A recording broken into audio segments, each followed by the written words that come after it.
Nagsisimba, dapat concentrate tayo doon sa ating pagsisimba. Huwag nating tingnan yung mga bagay na yun dahil yun ay nakapag-distract sa atin at nakapagpalayo ng ating attention doon sa sinasabi ng pari at higit sa lahat doon sa banal na misa. Kaya tayo nagsisimba, focus tayo sa ating dasal, focus tayo sa banal na Eucharistia, at focus tayo sa ating ginagawa, lalong-lalo na sa ating panalangin pakikipag-usap sa Diyos. Dahil pag nakafocus tayo, hindi tayo madidistract at hindi tayo mawawala sa ating sarili. Pre, merienda tayo. Parang busog pa ako, pre. Na ako, para may kasama naman ako magmerienda. Sige.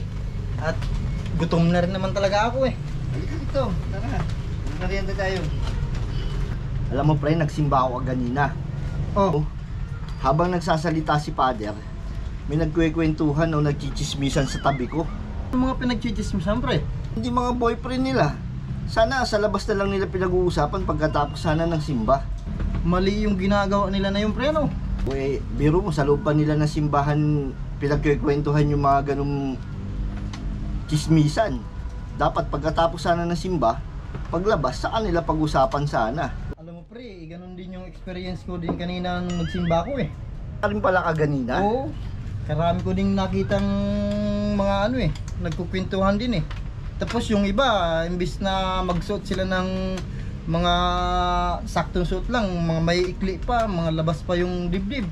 Alam mo ngayon kasi, yung iba kasing mga millennials, wala na minsan mga tamang suot, minsan may iksi na rin. Dapat pre, pagka nagsisimba yung mga tao, dapat desenting mga kasuotan nila, di ba?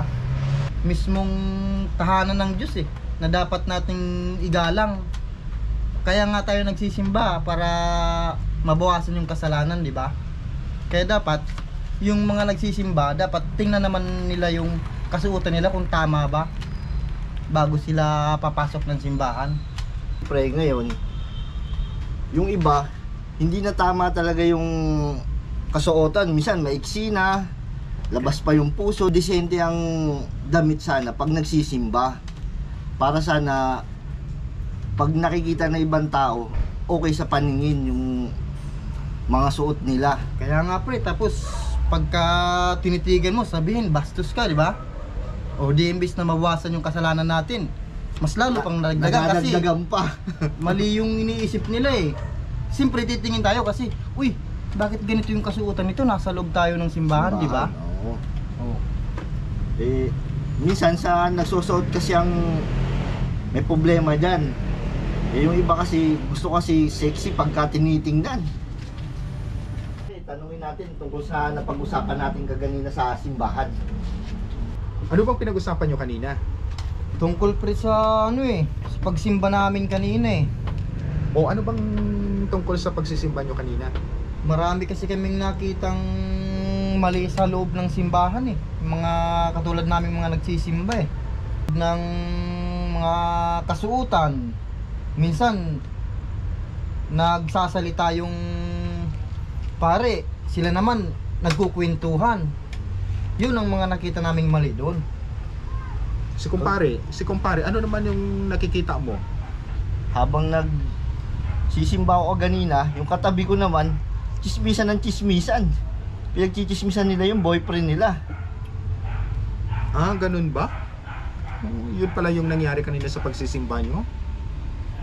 Anong masasabi mo doon sa mga nakita naming mali doon sa loob ng simbahan? Alam mo pre, sa loob ng simbahan, marami talagang distraction dyan. Alam mo kung bakit? Dahil sa loob ng simbahan, nandyan si Satanas. Ayaw na ayaw ni Satanas na makinig yung mga tao na nagsisimba sa mensahe ng Diyos. Kaya maraming distraction po doon sa loob ng simbahan. Katulad yung nakita nyo kanina.